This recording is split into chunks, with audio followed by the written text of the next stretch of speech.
and welcome to Rolling with Two. I'm Will, and with me as always is the one who loves fun and games, Sarah. And today we're doing a two-player perspective and accessibility for Earth. Sarah, tell us a bit about this game. All right, in Earth, players will create a self-supporting engine of growth, expansion, and supply, where even unused plants become compost for future growth.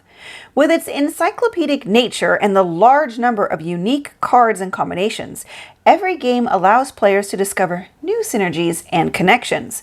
The player who earns the most points from the myriad of choices wins the game.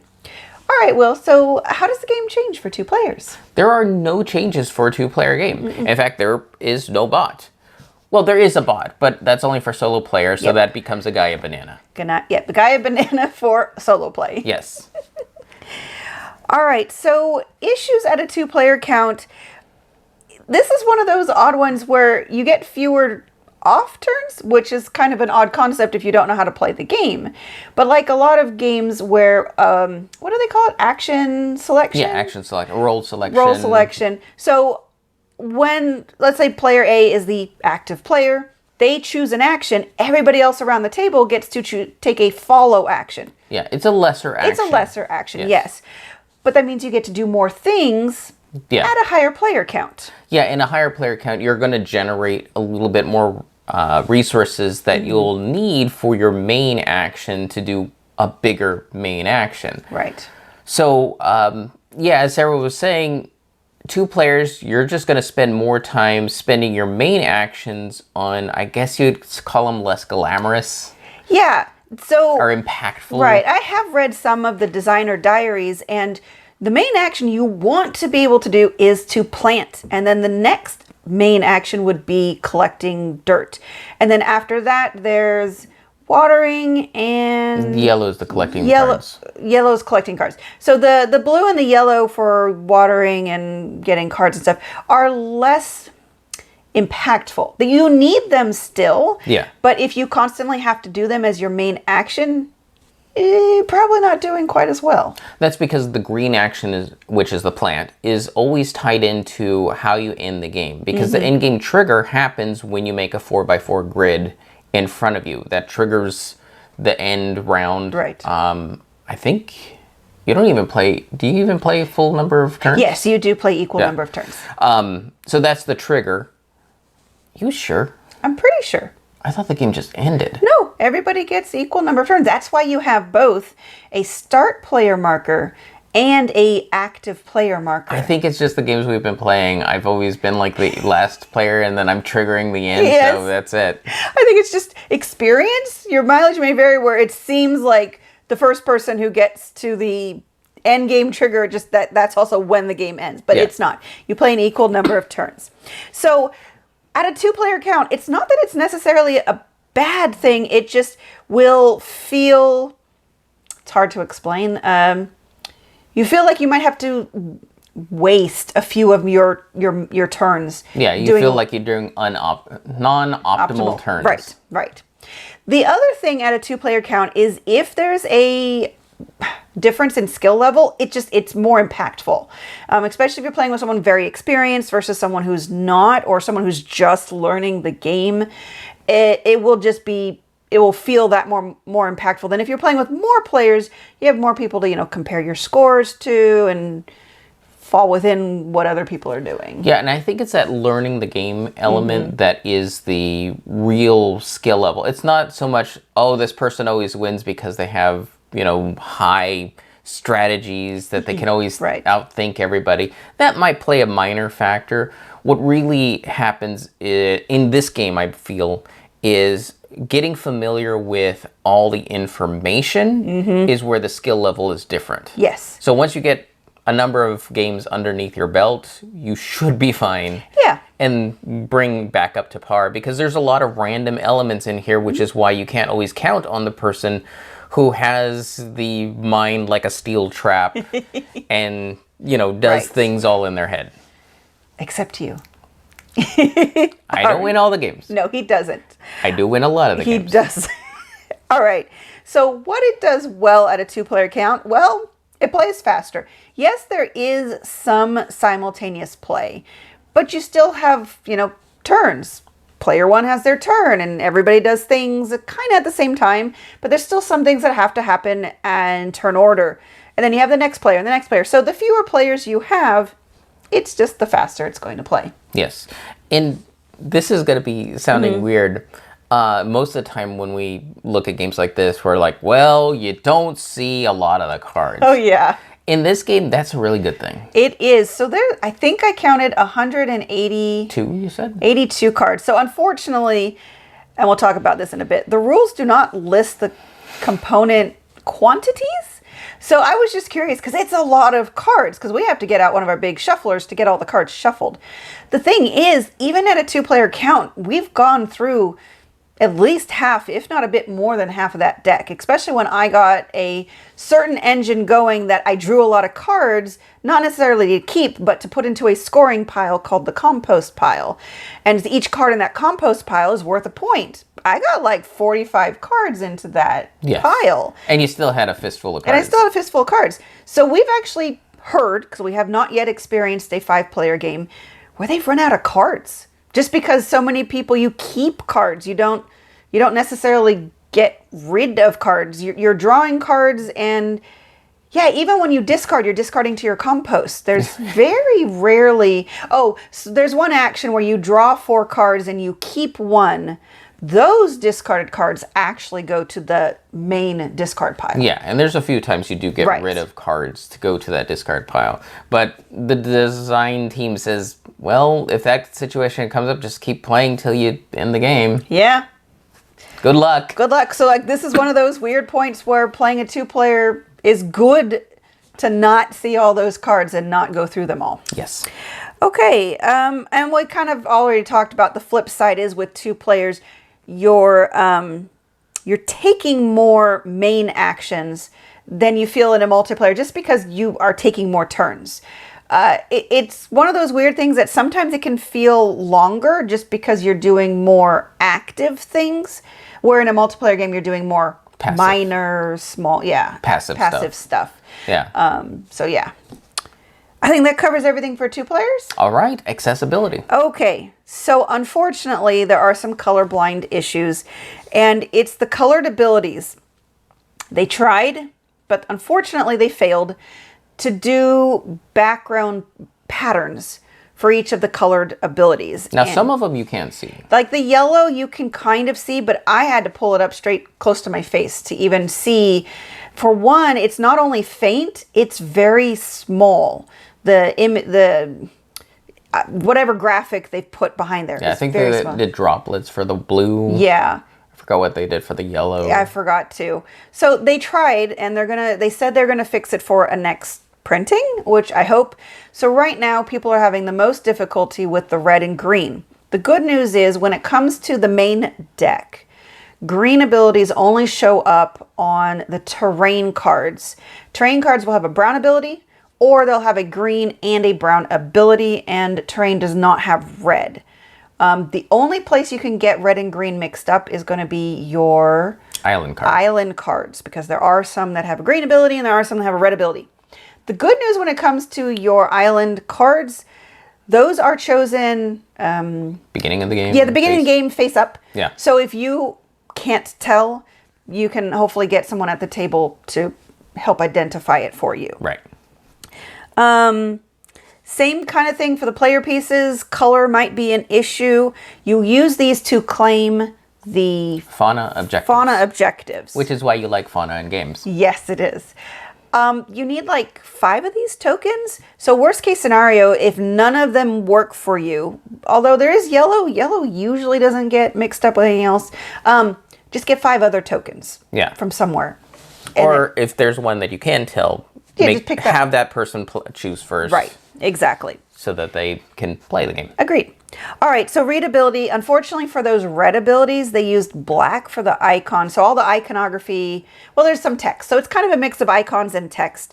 Unfortunately for red, it's dark and they used black. There are other ones where they like the brown, they used white. So whatever it is they're testing, they didn't think the black was all that dark. Unfortunately, it does come out. So that might be difficult to read. The other thing is the white sprout spaces are at the bottom of all the images. And some of them can just be hard to see. The pictures, With the light image the light behind it. image, or it's really, I don't know, busy. This again, I've seen this in other games where they want to put iconography straight over the art, and they really should have put some sort of background banner, something to make it more distinct. And then lastly, some of the text is small. Not most of the important information. Yeah, I think you said like all the flavor text. Yeah, it's small. And is then small. at the top, when it says like whether it's a terrain or a flora, that can be kind of small. Which is a little bit helpful. But then again, you can also tell that this thing is a plant and this thing is not. Right. They have other icons that are larger that identify. Well, like also the name. Yeah, and the name Yeah. too. If it says like mountain, that's a terrain. If it says something. But if it's a mountain lily, that's a plant. Yeah, there you go. Okay, so I think that's all the vision issues. Your hand of cards is supposed to be kept secret, but as we found in playing, it hasn't made any impact on me reading Will his cards. So if you are having trouble with anything on your hand of cards, someone else reading them to you is going to be fine. Yeah, there's no player interaction where I can affect Sarah's cards and vice versa that are in Right. our hand. Exactly. So that's it. Yep.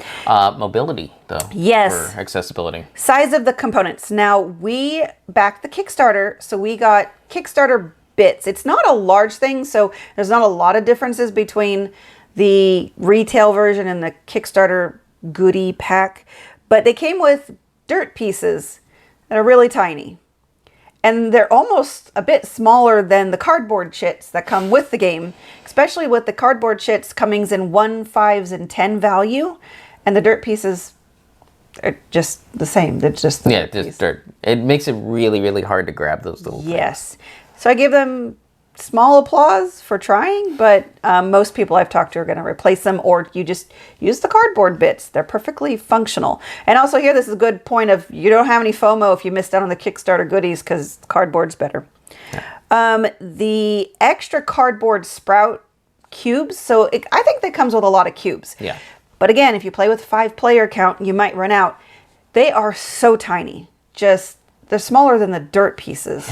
And The dirt pieces are small. yeah. So again, they tried, but that just really missed the mark. They might have been like a 1 centimeter. Maybe. They're tiny. They're tiny. They're tiny little things. Also for mobility, you are potentially, depending on how you build your engine, play the game, you could be moving sprout and those growth pieces around a lot. Could. The other problem is those growth pieces, if you're stacking 1 through 3, you're probably not going to have any problem. 4 gets some of them get a little wobbly. 5 and 6, if you do not pick the most even pieces, it will start to lean and could fall over. They just didn't get cut Yeah. evenly. Especially if you're like us and hit the table. Yeah. And earthquake. It's like, where did all the growth pieces go? Some people have switched to just using small D6s because a lot of people have D6s around. And so far, we have not seen any that require more than 6 growth pieces. Right. So a D6 is perfectly fine. You can 1 through 6. Let's see what else. Oh, cards. As we kind of discussed earlier, you can get a lot of cards in your hand. I think on the really high end, it'd be 20 to 30 cards in your hand. Yeah. But that still can be a lot to hold, to manage, to handle. Yeah. So Even if you're the person that relies on a card holder, you might need a couple. yeah, because just most to- card holders aren't going to hold that many cards. Yeah. All right, I think that's all for mobility. For cognitive, these cards just can look and feel overwhelming because there's so much information on them. The good news is once you kind of learn the game, you realize you can ignore a lot of information unless it's important to you. Right. It's only important if something calls it out. Right. So I don't care if it's a herb, unless there's something that says, hey, herbs are worth this. Exactly. Oh, then it's important. Right. But I can then ignore that it's a tree and a bush and a mushroom. Or whether it's in a wet or a dry climate Yeah. and other things like that, or whether it's got 3 or more growth pieces or less than growth pieces. So Yeah, just at first glance and first opening this, it can feel very overwhelming, but thankfully you only have to pay attention to what's going to give you more points. Yeah. And then lastly, we'll talk about it more, but I think most of the iconography is really good. Some people get confused with there's 3 different composting icons, and it's kind of the source. Well, there's 2 that, one will compost cards from the deck, and it shows 2 little cards in this double arrow. And then there's from your hand. So it shows a hand. And then the last one, it shows a leaf. And that's when you actually discard cards from your compost pile to the main deck discard pile. Yeah. It's all circled around one particular deck, but having 3 different icons that interact with it in different ways just befuddles people. Yeah. Okay, so what it does right, a lot of the cards have really good contrast between the icon and text and the background. And iconography is distinct, other than the composting ones. Well, they're still distinct. They're still distinct. It's just, it confuses people because, okay, I know this is composting. Which one is it? Right. And you can get them pretty quickly. Yeah. And then the game is mostly open information. And as like we said, you could also read someone their cards. It's not going to impact anything. Cognitively, the rules are really good, I think. They lay things out cohesively in a good order so you can understand the game. Yeah, personally, I like how they label everything. Yeah. The goals are fauna objectives. The plant cards are flora cards. The other cards in your deck are terrain cards. And then there's event cards. So everything has its own label that makes it easy to, oh, I know what type of card this is. Right. And if you are still having trouble or when you're learning the game, at the bottom of your player board is an icon reference that goes over all the icons. Yeah, so don't forget, it's there. Yeah, that's the hardest part, is remembering it's there. I think it's because so much is at you and there's so much to process that it's one less thing that you really want to look at Yes. to scare you. Agreed. But it's there for your aid. It is. All right, conclusion. So for 2 players...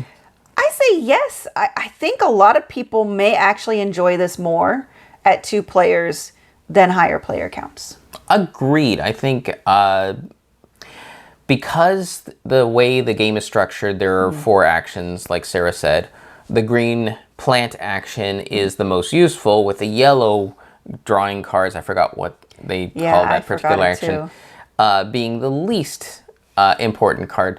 So having a 2-player and you having to choose from the various levels lets you interact with the game in a much more broad way than, say, a higher player count where you're depending on the passive income coming in to fuel everything, so that you're not really diving into the blue watering action or the yellow drawing card action. Right. Agreed. So 2-player, yeah, definitely recommend. Accessibility. This is going to really depend. I think most people are going to be fine, but you've got some colorblind issues and some heavy mobility requirements just in terms of how much you're going to handle all these components constantly throughout the game. That just might overwhelm some people. Yeah, the weight of this game demands a lot. Yes. So we just tried to highlight any stumbling blocks you might come across. I think for the most part, you can work through a lot of these things. Yeah, cognitively, but the mobility part, I mean, if you've got trouble with your hands, you're not going to really enjoy this game with everything that has to happen. Well, because I can't see, I typically don't touch anything, and I let you do it. Yeah, but what if I'm having a bad day and I don't want to touch your stuff either? Well, then I guess you don't like board games. Oh, or you could play it on Board Game Arena and have the computer move everything for you. We're gonna have to talk about that on the review. Yes, we are. All right. Well, that would do it for us. And Sarah, yes. When it comes to your special island, is there a particular island aesthetic you like? I think I prefer it to be sunny. You mean tropical with bananas? Yes, can't go anywhere without those bananas. There you go. And why would you ever roll with just one when you can be Rolling with two? And remember, if you have any questions, comments, or concerns, you can reach out to us on the various social media platforms at Rolling with Two. That's TWO. We are on Twitter, Facebook, and Instagram. And on YouTube, please like and subscribe. And if you have time, check out the other content Nanaman has found for you, because remember, he's rolling with you.